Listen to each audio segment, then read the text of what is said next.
Hello friends, मैं शुभम कुमार आप लोगों का बोधि स्थल चैनल पर स्वागत करता हूं। ठीक है, आज हम लोग पढ़ेंगे भारतीय संविधान के बारे में। भारतीय संविधान की रूपरेखा कैसे तैयार हुआ, भारत में आखिर संविधान जो आज भारत का संविधान जो है पूरी दुनिया के सबसे बड़ा संविधान है। ठीक है, तो आज जो भारत का संविधान है पूरी दुनिया में सबसे बड़ा संविधान कैसे बना। ठीक है, इतना बड़ा संविधान की रूपरेखा कैसे तैयार हुआ।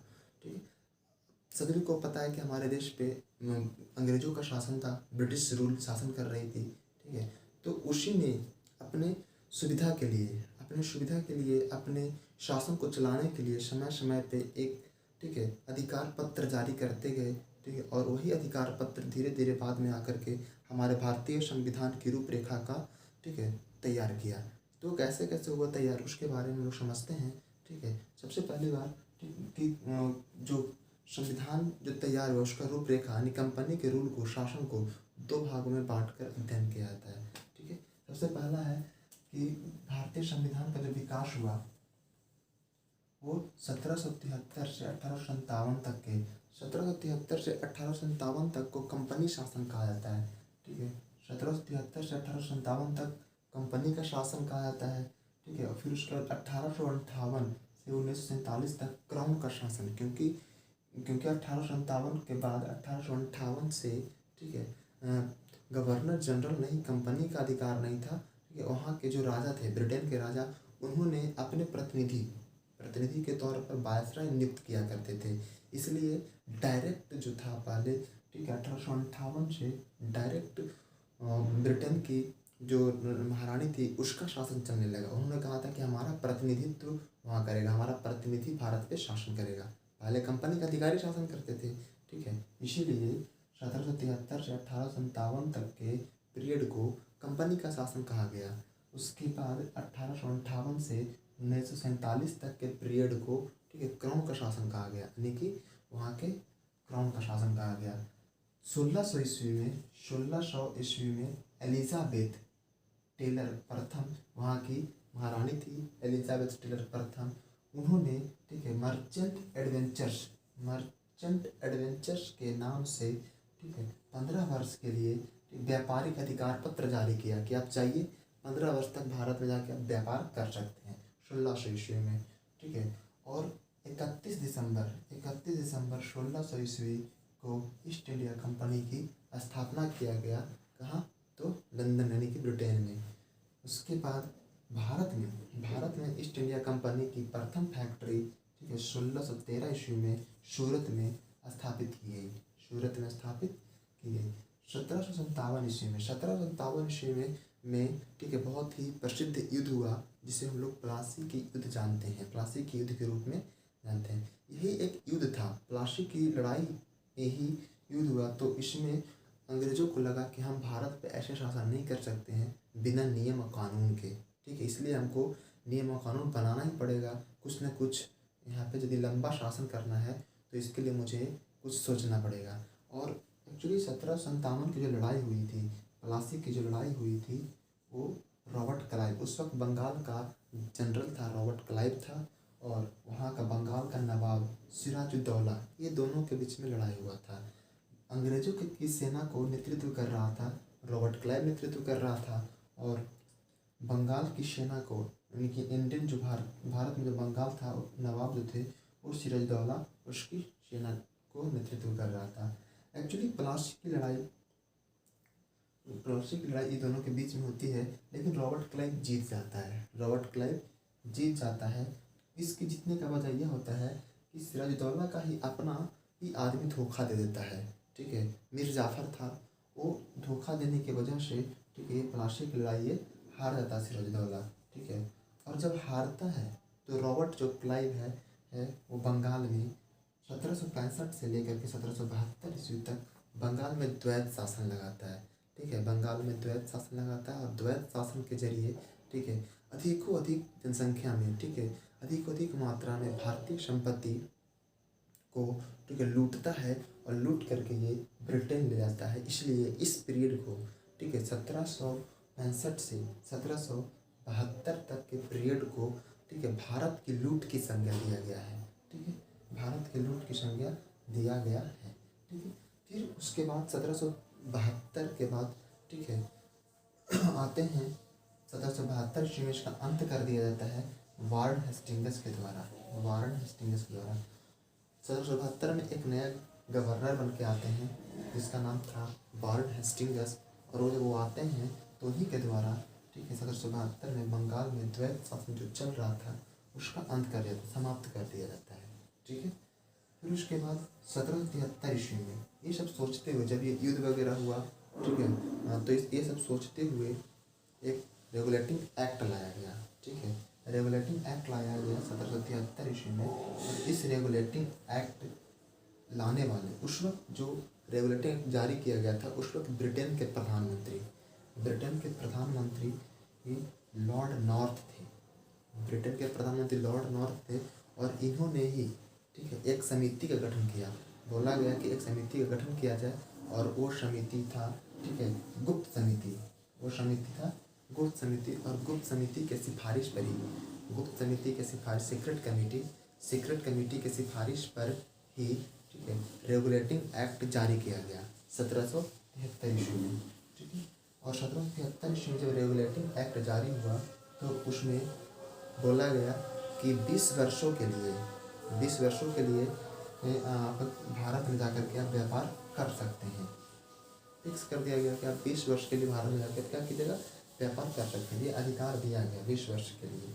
उसके बाद इसी एक्ट के तहत 1773 ईस्वी के रेगुलेटिंग एक्ट के तहत बंगाल के जो गवर्नर थे, जो पहले बंगाल के गवर्नर कहलाते थे, वो बंगाल के गवर्नर जनरल कहे जाने लगे, ठीक है।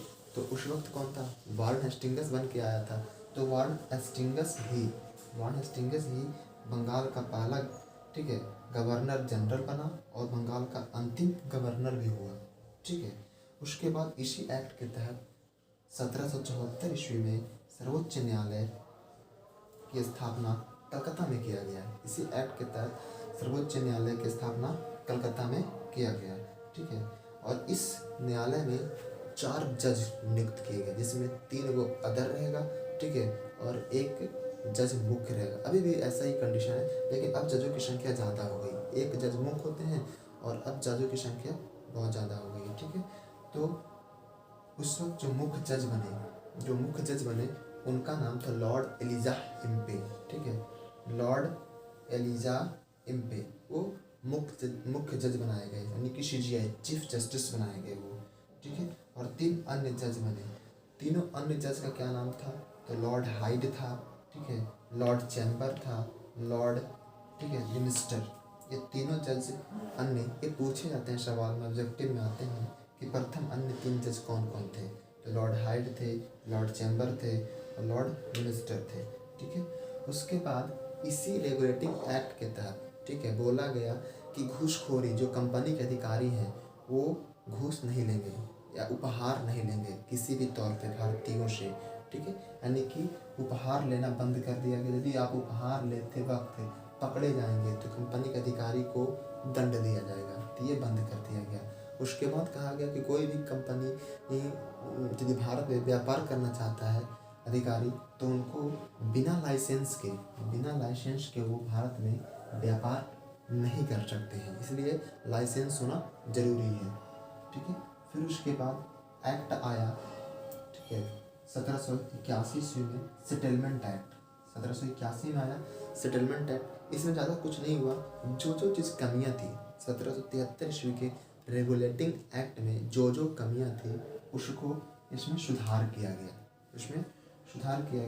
ठीक है। उसके बाद जाकर के आया 1784 ईस्वी में पिट्स इंडिया एक्ट। 1784 में आया पिट्स इंडिया एक्ट। और इसके तहत क्या क्या किया गया, ठीक है। सबसे पहले तो व्यापार एवं प्रशासन, जो पहले व्यापार था और प्रशासन था, ठीक है, भारत में वो दोनों एक साथ चलता था, ठीक है। इसने कहा कि नहीं, व्यापार को अलग कर दो, प्रशासन को अलग कर दो, ठीक है, क्योंकि बजट तैयार से नहीं हो पा रहा था, ठीक है। प्रशासन और व्यापार चलाने में मुश्किल हो रहा था भारत में, क्योंकि व्यापार भी बढ़ता जा रहा था और क्षेत्र भी बढ़ता जा रहा था, धीरे धीरे लोग कब्जा करते जा रहे थे। तो जब दिक्कतें आने लगी तो क्या किया कि व्यापार एवं प्रशासन को अलग कर दिया गया, यानी कि व्यापार को अलग कर दिया और प्रशासन को अलग कर दिया गया। इसी एक्ट के तहत कार्यपालिका एवं न्यायपालिका, कार्यपालिका को अलग और न्यायपालिका को अलग, ठीक है, दोनों को अलग अलग कर दिया गया, ठीक है। 1785 ईस्वी में 1785 में इसी एक्ट के तहत एडमंड वर्क के द्वारा, ठीक है, वार्न हेस्टिंग्स जो भारत के, ठीक है, पहले बंगाल के पहले गवर्नर जनरल बने थे, ठीक है, वार्न हेस्टिंग्स, उन पे महाभियोग चलाया गया।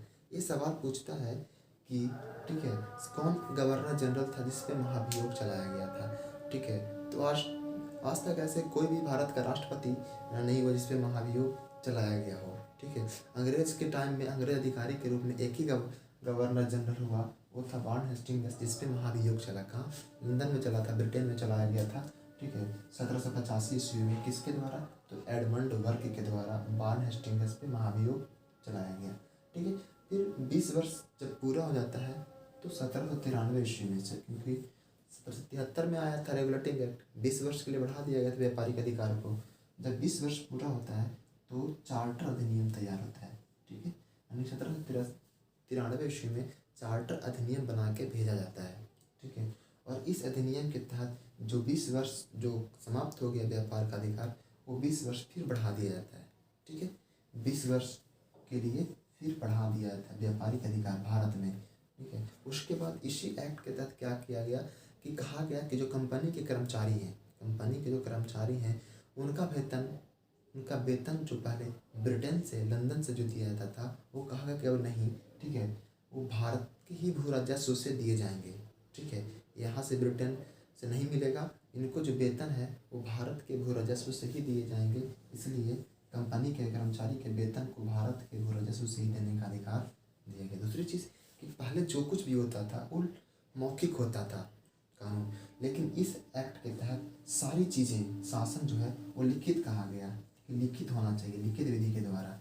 तो इसी एक्ट के तहत जो है वो लिखित, यानी कि लिखना चालू हुआ कि कोई भी कानून, कोई भी नियम बनेगा तो लिखित होना चाहिए, मौखिक नहीं होगा। उसके बाद 21 अप्रैल 1793 ईस्वी को, ठीक है, ICS, इंडियन सिविल सर्विस, ठीक है, सेवा, ICS की परीक्षा, ठीक है, यानी कि इसकी गठन किया गया। और उस वक्त जो बंगाल के गवर्नर जनरल या भारत के गवर्नर जनरल कहें, बाद में तो बन जाते हैं भारत के गवर्नर जनरल, ठीक है, अधिकार मिल जाता है। तो हम लोग कहेंगे कि उस वक्त कौन शासन कर रहा था? Lord Cornwallis.